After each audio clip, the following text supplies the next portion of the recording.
What is ethnocentrism? That is the question. So, basically on how we define it. So, in the past, it was more defined as how it says. It was mainly meant to express how the importance of one's ethnic group was. But over time, it began to sort of alter in a more, I would describe as a more negative way, but some can see it sort of positive way. But over time, it sort of got more explained as an ethnic group egotism, or the idea of one's ethnic group being more superior to another's, sort of in the aspect of our group is right and you're wrong, and the aspect of they believe their idea is right and others should not fight against that idea. So I see as there's different types of intent behind ethnocentrism. One is you have the confidential version, which is more upfront and straightforward at the person that you're sort of conversing with over your beliefs, and you acting ethnocentric. So then there is the passive ethnocentrism, where it's more about you're not meaning, there's no malicious intent, there's no sort of aggressive intent behind it. It's more just you sort of have a difference and you're sort of like non-aggressively getting it across.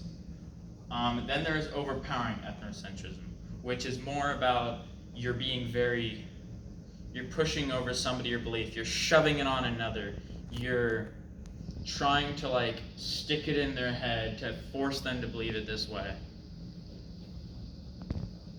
So there are different types of examples when it comes to this concept in which it could be applied to. So there is the aspect of status.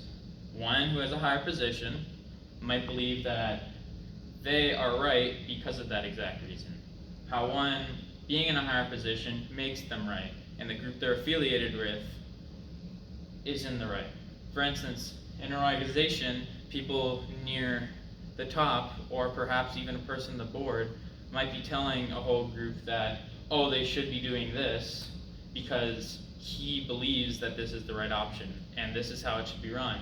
And that idea is sort of an aspect of how status can come into play with it. Another is how culture can play.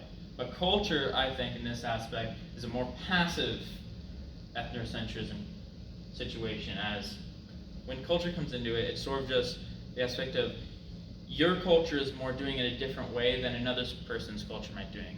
For instance, a simple example could be the idea of utensils that different cultures might use. For instance, we often would use like forks, knives, spoons to sort of have meals and stuff. However, there are other people who might be often using chopsticks for all their meals, and they've been doing that their whole life. So it would more kind of place an aspect of they might believe the right way of doing things is using a chopstick, and they're looking at us trying to tell us like, oh, that's not how you're supposed to do it. You're supposed to do it this way. That's sort of how culture can come into place in this concept. Another concept is the idea of how goods can come into play. For instance, some people might believe that outside of the US or outside of the country that they're in, the foreign goods would be more valuable. They would bring more in terms of importance, or they'd be better than other things. However, that's one instance. However, another instance could be that somebody believing that the products in their country are more better than other countries. In that aspect, they're taking pride in that, and they're sort of trying to show that, oh, ours is better than yours, which I see that can sort of come into the idea of competition as well. Continue some more examples. Politics comes into this. Politics can come into place as the Republicans, Democrats, and other political parties, an aspect, often will go back to back about how both believe their idea is the most better option. It's always better. It is often where presidency, elections, and other political affairs take place that the parties are involved with. One's always saying that their way of doing things is better than the other group, and vice versa in that aspect. So, in that way, an example could be Trump and during his presidency, how he and Republicans believe that COVID, for instance, wasn't a thing. So they sort of disregarded it and told the public that they shouldn't worry about it, it's not actually a thing, and people didn't take action. Nothing was done about it because they were using the aspect of, oh, they're right, and that's how it should be. So that's how the idea of ethnocentrism can come into play with politics. Another instance is with the racial aspect of it, as the aspect is that how some races believe that they're much better in terms of other races. For example, a pretty massive example of this is the situation since World War II, the genocides, the concentration camps, and the such. That is a big example of it. However, another instance could be examples of black supremacy, white supremacy. So the racial aspect of it definitely comes into it. Another instance is belief. However, belief is more of I see as more sort of the overpowering, as there's the many like preachers, the missionaries, and the many other type of people connected to religions who are often trying to go over to other people and try and forcibly persuade them into believing the way, as they are very insistent, often don't let go, and they're talking all about how one should believe in this way of the religion, and how their belief is the right way, the way you're thinking is wrong, you should actually be believing this way, because we are right. So now how it connects to class. So one example is the idea of bias within groups of teams.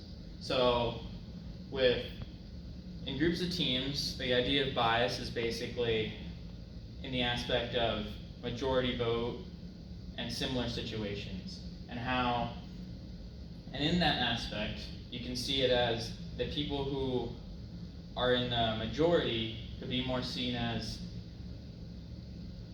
connected to the concept in the aspect of they are basically pointing out that their idea is right, all the people agree with it, that you should now follow along with what we do because our decision is the right option. And usually how group decisions go in that aspect, it's usually what ends up happening. But that's how it can connect to the bias within groups.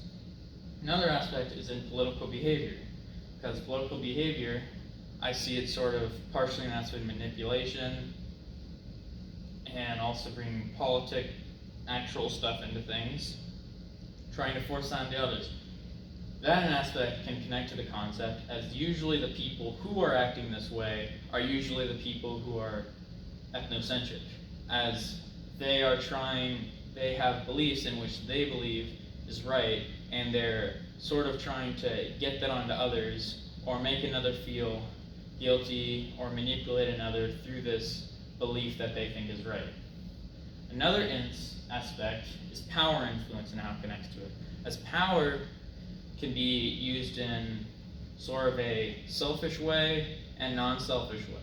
But I feel more connects to the aspect of selfish way, as one can use their power and aspect to try and get others to believe a certain way, and if somebody were to speak out about that power and how they believe it's might be wrong, they might even use that power to try and suppress that person, to force them to sort of believe that this is right, that they should only do this, that they should listen to whatever they say because they are right and they don't need to think some other ways are right.